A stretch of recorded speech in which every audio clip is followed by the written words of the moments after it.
Herzlich willkommen, liebe Zuschauerinnen und Zuschauer in unserem Format Naturmedizin. Es ist bekannt, dass wir für unsere Gesundheit ja verschiedenste Sachen machen dürfen, nämlich auf gute Nahrungsmittel zu achten. Wir wissen, dass wir reines, sauberes Wasser trinken sollten und wir wissen auch, dass wir hier oben eine gesunde geistige Einstellung zum Leben, zu allem, was uns bewegt, haben sollten. Alle diese Punkte sind wissenschaftlich gut dokumentiert, dass die einen Einfluss haben auf unsere Gesundheit. Aber haben Sie es gemerkt? Etwas habe ich vergessen zu erzählen oder zu erwähnen, nämlich die gute Luft. Wie komme ich zu einer guten Luft? Wie soll ich richtig atmen? Was kann ich tun, um meinen Körper über die Atmung richtig zu entsäuern? Und das ist das Thema der nachfolgenden Reportage und dazu wünsche ich Ihnen jetzt ganz, ganz viel Vergnügen. Bleiben Sie dabei. Hallo liebe QS24 Community. Der Atem gilt im Yoga als Bindeglied zwischen Körper und Geist. Atemübungen spielen hier eine der zentralen Rollen, wenn es um die körperliche, psychische, energetische und spirituelle Entwicklung geht. Unser Leben spielt sich zwischen unserem ersten Atemzug und unserem letzten Atemzug ab. Der Fluss des Lebens spiegelt sich in unserem Atem wider. Und doch scheint dieses alte Wissen aus unseren Köpfen verschwunden zu sein. Im Jahr 2020 trug ein Großteil der Menschen stundenlang täglich Atemmasken und die meisten tun dies teilweise immer noch. Die Maßnahme, die eigentlich für Schutz sorgen sollte, führt dazu, dass eben jene Verbindung zwischen Körper und Geist, nämlich der Atem, unterbrochen wird. Hinzu kommt eine ständige mediengeschürte Angst vor Krankheiten, was den Menschen sprichwörtlich den Atem zuschnürt und eine Tiefenatmung unterbindet. Als wäre dies noch nicht genug, leben wir größtenteils in Großstädten mit unnatürlich hohen Temperaturen und das letzte bisschen Heilkraft aus unserer Atmosphäre nimmt ab. In diesem Video gehen wir den aktuellen Problemen auf den Grund, hinterfragen, wieso wir als Menschen die Heilkraft des Atems vergessen haben und zeigen auf, wie du dein Energielevel, dein Immunsystem und auch deine emotionale Balance ganz leicht zurückerhalten kannst. Starten wir direkt mit einer Grundeinführung in das essentiellste Atemwissen, sodass du die Wichtigkeit dieses Themas realisierst.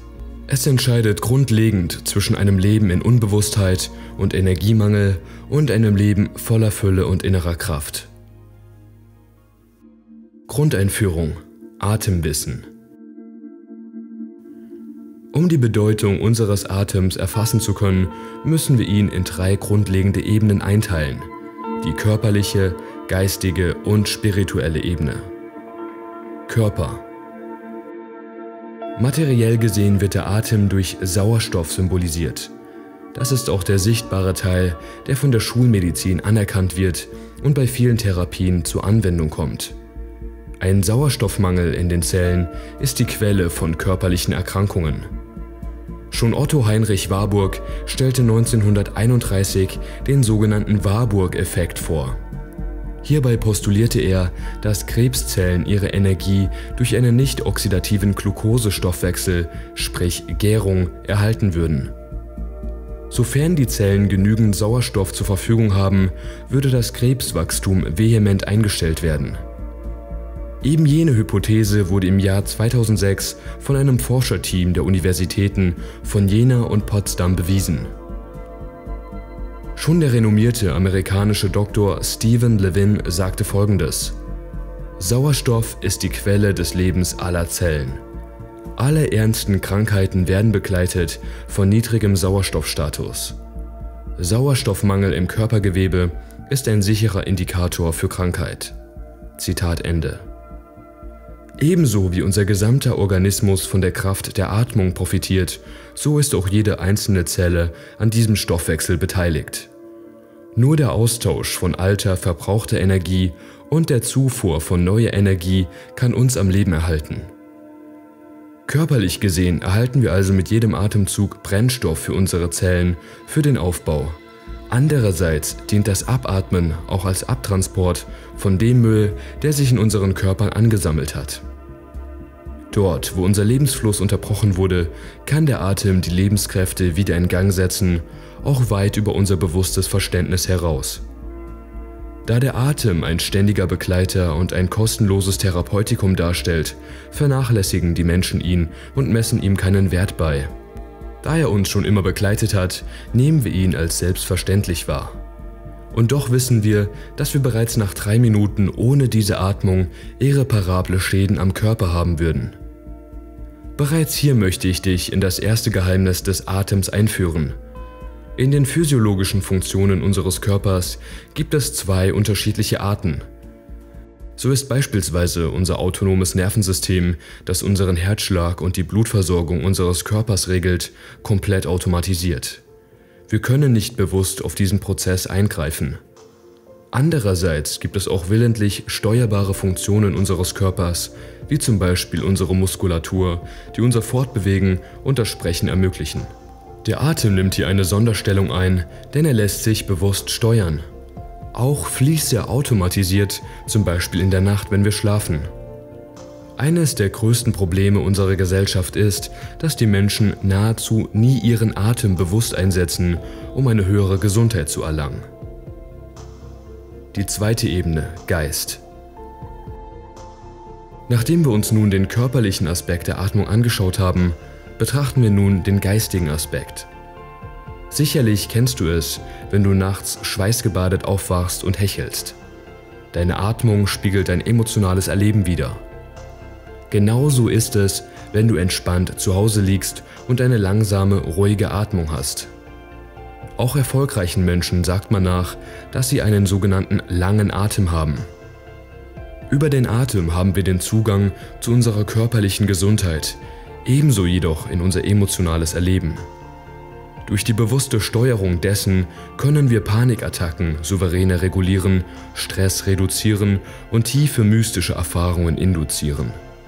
Indem die Emotionen nicht weiter verdrängt und abgespaltet werden, sondern mit dem Atem angegangen werden, können sich tief verstrickte Emotionen lösen und den Weg freimachen für ein uneingeschränktes Leben in Fülle. Die dritte Ebene, seelisch.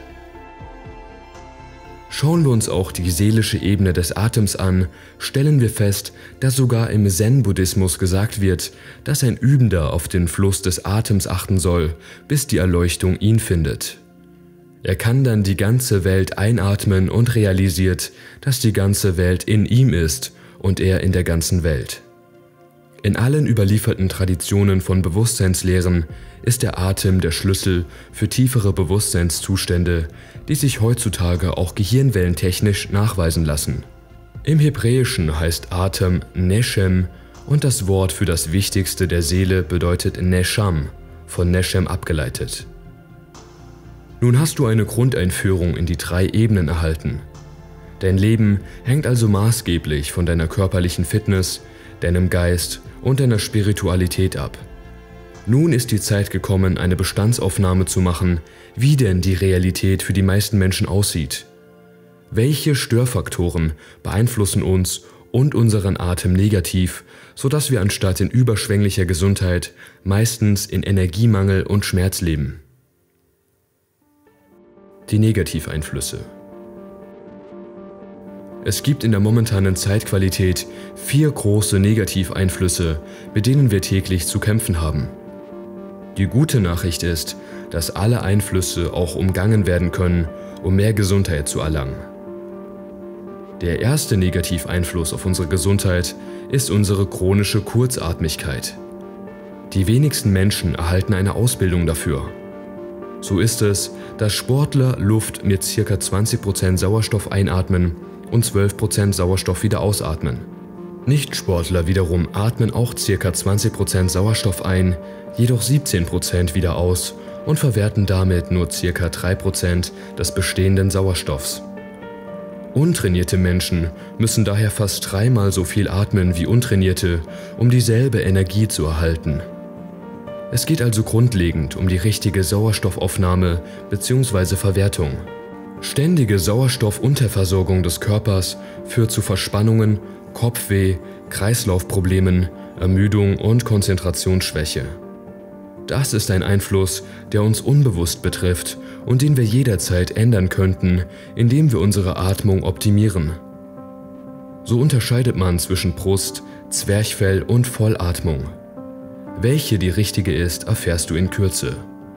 Vorher schauen wir uns den zweiten Negativeinfluss an. Dieser zeigt sich durch unseren chronischen Stress und durch die mediengeschürte Panikmache. Unsere Psyche beeinflusst unsere Atmung in direkter Weise. Es ist nicht möglich, entspannt zu atmen, wenn du aufgeregt bist. Bei Angst und Stress bewirkt das sympathische Nervensystem eine Erweiterung der Luftröhre und Bronchien, was eine tiefere Atmung ermöglicht, um mehr Sauerstoff für den Flucht- und Kampfmechanismus zur Verfügung zu stellen. Da wir allerdings meistens keine der beiden Mechanismen nutzen, wird diese zusätzlich generierte Energie mangels Bewegung in die Bronchien transportiert, was eine Atembeklemmung bewirkt. Die angestaute und nicht verbrauchte Energie löst eine weite Kaskade von gesundheitsschädlichen Wirkungen im Körper aus. Schon kleinste Veränderungen in den Atemmuskeln verändern das Volumen der Lunge und führen zu Störungen. Menschen, die chronisch gestresst sind zumeist auch im Rücken oder im Nacken verspannt, allerdings auch im Brustkorb und verhindern so eine heilsame Tiefenatmung. Das führt uns direkt zur nächsten großen Problematik, die wir vor allem im Jahr 2020 beobachten konnten und die noch für einige Zeit Nachwirkungen haben wird, die wir noch kaum abschätzen können. Durch das Tragen der Atemmasken sind wir in eine gesellschaftliche Gesundheitsgefahr gerutscht. Es kommt nämlich zu einer verminderten Sauerstoffaufnahme, ebenso wie eine verminderte Sauerstoffabgabe beim Ausatmen. Während wir erneut einatmen, befindet sich immer noch die abgeatmete Luft in der Maske und keine neue sauerstoffreiche Atemluft. Das begünstigt wiederum den steigenden Sauerstoffmangel im Gesamtorganismus Mensch, ebenso wie in jeder kleinen Zelle, die sowieso schon um ihr Überleben kämpfen muss, da das Milieu negativ beeinflusst wird. Fremdkörper und auch Krankheitserreger können beim Tragen einer Maske nicht aus dem Körper transportiert werden. Eine der grundlegendsten Mechanismen der Atmung wird somit blockiert. Der Körper entgiftet schätzungsweise zu 70% über die Atmung. Auch dieses Wissen wird gerne vergessen. Mit dem Tragen der Atemmasken fällt nun also diese Entgiftung komplett weg. Kommen wir im Zuge dessen direkt zum vierten Negativeinfluss. Denn auch unsere Atmosphäre ist zurzeit nicht gesundheitsförderlich. Die meisten Menschen leben in Großstädten und werden dort durch Feinstaub, Toxine, Schwermetalle und elektromagnetische Strahlung beeinflusst. Auch die Luftfeuchtigkeit ist nicht auf dem optimalen Level, da der positive Einfluss der Natur fehlt. Dazu kommen auch im Jahr 2020 wieder Höchsttemperaturen, die sprichwörtlich atemberaubend sind. Durch die Veränderung der Atmosphäre lässt sich zeigen, dass ein Mensch mit 40 bis 45 Jahren heute dieselben funktionellen Störungen hat wie ein 70-jähriger Mensch vor 100 Jahren. Das ist auf die steigende Umweltbelastung zurückzuführen, die weltweit betrachtet die zweithäufigste Todesursache mit über 7 Millionen Menschen pro Jahr darstellt. Bitte schaue dir dafür diese Grafik an, die du jetzt auf dem Bildschirm sehen kannst, um die funktionellen Störungen zu vergleichen, die ein 40-jähriger Mensch heute hat, ebenso wie ein 70-jähriger Mensch vor 100 Jahren. Was ist nun die Lösung für Gesundheit durch den Atem? Nachdem wir uns nun lange Zeit mit den negativen Einflüssen beschäftigt haben, ist es an der Zeit, die Lösungen vorzustellen. Auch du kannst wieder volle Gesundheit erlangen, wenn du deinem Körper genügend Sauerstoff zur Verfügung stellst und vor allem auch die geistige und spirituelle Ebene berücksichtigst. Ich möchte dir daher 2 Lösungsansätze geben, die dir sofort dabei helfen, deine Gesundheit zu steigern. Vollatmung erlernen. Reflektiere bitte einmal deine Atmung. Stelle dir vor, wie du atmest, wenn du dich gerade in deinem regulären Alltag befindest. Hast du vielleicht eine erhöhte Atemfrequenz? Atmest du über die Brust?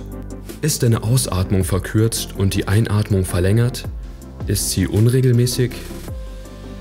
Die meisten Menschen sind unbewusst in einer Form der Hyperventilation gefangen, die sich nicht nur in sehr stressvollen Situationen zeigt, sondern auch chronisch bei uns im Alltag.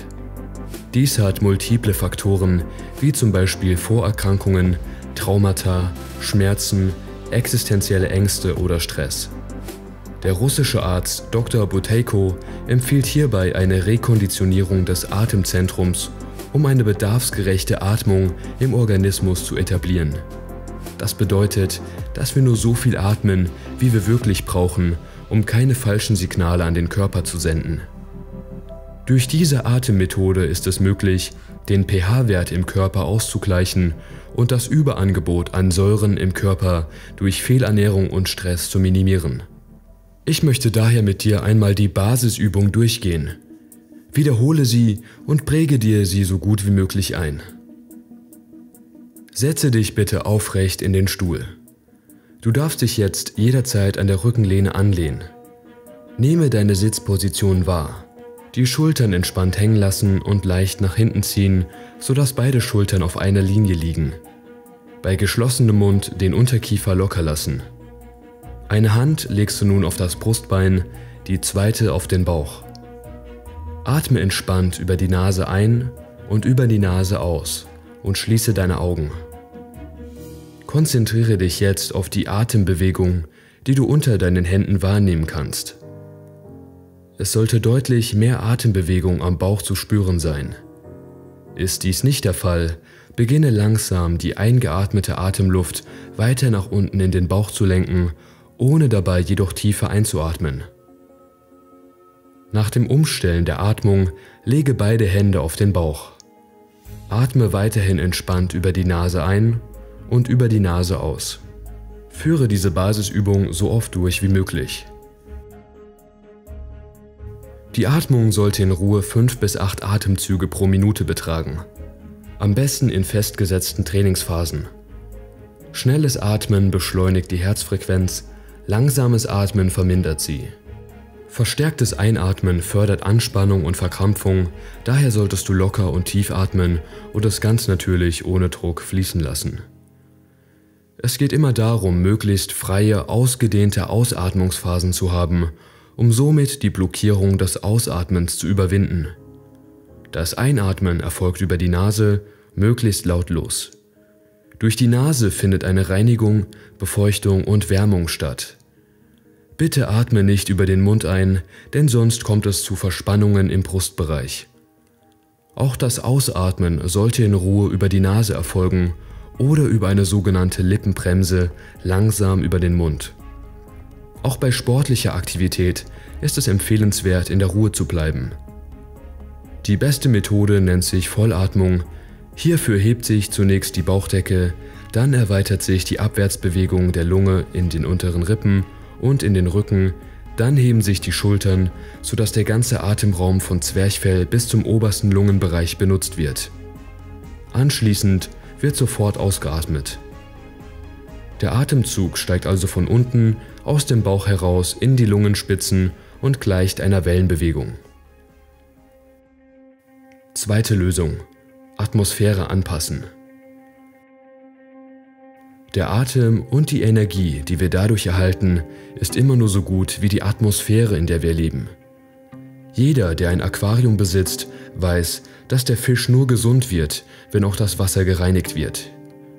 Die Atmosphäre um uns herum ist also ebenso wichtig und wie wir bereits festgestellt haben, gibt es auch hier große Probleme. Letztlich sind es 4 Schritte, die deine Gesundheit permanent angreifen, wenn du ein Stadtmensch bist oder in der Nähe eines Industriegebietes lebst. Erstens: Die Schleimhäute der Nase trocknen aus und verlieren so langsam ihre natürliche Filterfunktion. Feinstaub, Pollen, Viren und Bakterien können nun in unseren Körper eindringen. Zweitens: Infolgedessen werden die Bronchien in Mitleidenschaft gezogen. Sie können ihre Abwehrfunktion nicht mehr erfüllen, sie fangen an zu verschleimen und der Mensch kann den Feinstaub nicht mehr abhusten. Drittens: Folglich aufgrund des Wassermangels in der Atemluft und des nun bis in die Lunge gelangenden Feinstaubes verlieren die Alveolen in der Lunge, deren natürliche Aufgabe der Gasaustausch ist, die dafür erforderliche Membranfunktion und somit allmählich ihre ausreichende Funktionsfähigkeit. Viertens: Letztendlich wird der Gasaustausch in der Lunge reduziert, das Blut erhält nicht mehr genügend Sauerstoff und auf der anderen Seite kann das Blut nun das CO2 nicht mehr ausreichend entsorgen. Aus dem Grund entdecken immer mehr Menschen die Heilkraft der Wälder für sich, das sogenannte Waldbaden wurde zum Trend. Noch lange nicht genug erforscht ist die Praxis des Shinrin-yoku, des japanischen Waldbadens, was dort von allen Gesundheitsbehörden als anerkannte Stressbewältigungsmethode gilt. Auch in den deutschsprachigen Ländern gibt es eine Trendentwicklung hin zu mehr Achtsamkeit in der Natur, auch wenn die Wissenschaft noch viele Jahre brauchen wird, um über die volle Bandbreite der heilsamen Wirkungen berichten zu können. Fakt ist jedoch, dass wir Lichtwesen sind, die sich von Informationen ernähren, und es gibt keinen größeren Austausch von Informationen als in der Natur, wo wir Signale aussenden und empfangen können.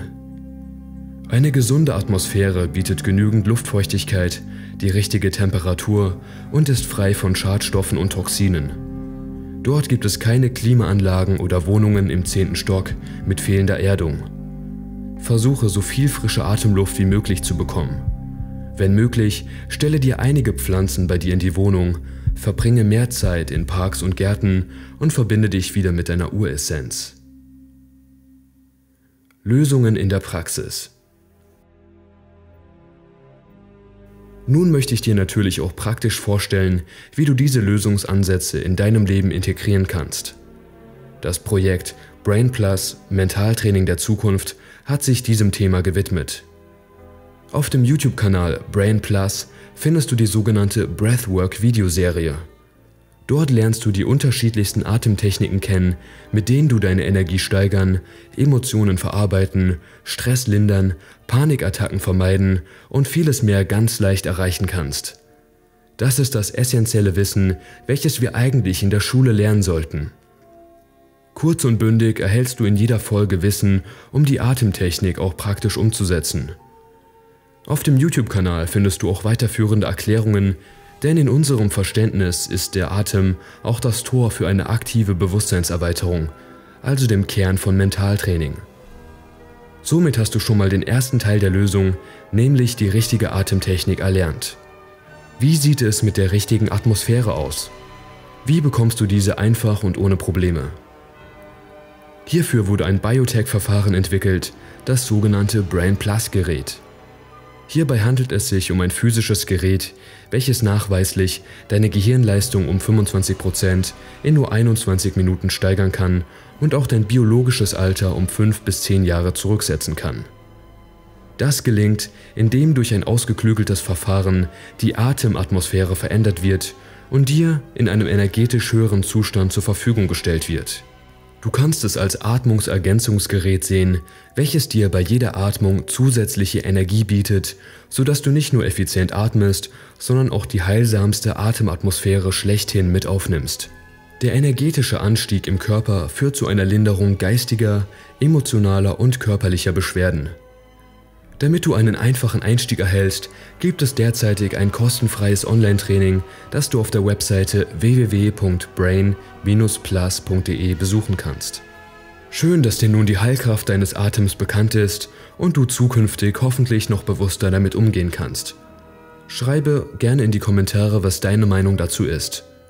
Deine Gesundheit liegt jetzt in deiner Hand. Ganz viel Erfolg damit und bis zum nächsten Video. So, liebe Zuschauerinnen und Zuschauer, ich hoffe sehr, dass Ihnen diese Reportage auch wertvolle Impulse geben konnte. Ich für meinen Teil finde sie einfach nur großartig, was man alles übers Atmen machen kann. Ich hatte mal eine Proteco-Atemtherapeutin da, die hat mir gesagt, wir können so viel Mist essen jeden Tag, wir können so saure Gedanken haben den ganzen Tag, aber wenn wir richtig atmen, so 3, 4, 5 Mal in der Minute, dann kriegen wir die ganze Säure wieder aus dem Körper raus. Und damit erinnere ich mich nur wieder an ein Zitat von Nobelpreisträger Otto Warburg, der hat nämlich mal gesagt, keine Krankheit kann in einem basischen Milieu bestehen. Alle Krankheiten kommen demzufolge aus der Säure. Wir sind alle gut beraten, richtig zu atmen, gute Luft einzuatmen und das wünsche ich Ihnen. Geben Sie sich Sorge, gehen Sie in den Wald, machen Sie diese wunderbaren Waldspaziergänge, geben Sie Acht auf sich. Bis ein anderes Mal. Auf Wiedersehen miteinander.